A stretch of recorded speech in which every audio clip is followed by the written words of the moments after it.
दोस्तों जब भी खुला की डिग्री ग्रांट की जाती है तो उसमें जो हक में रिसीव किया होता है वाइफ ने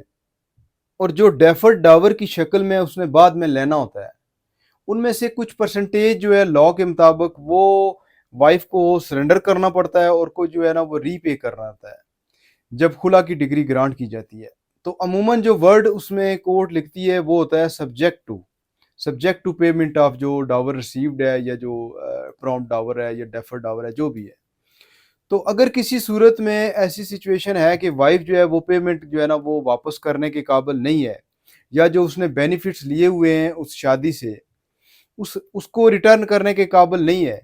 तो फिर इस बेस के ऊपर जो है ना वो डिसोल्यूशन ऑफ मैरिज की जो डिग्री है वो नल एंड वाइड करार नहीं दी जा सकती, क्योंकि इस केस में कोर्ट ने ये होल्ड किया है कि ये जो पेमेंट है ये एक सिविल लिबिलिटी है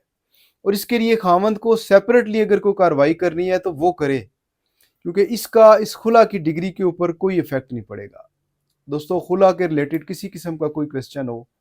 तो आप मुझे मेरे व्हाट्सएप नंबर के ऊपर मैसेज कर सकते हैं। Thank you so much. Allah Hafiz.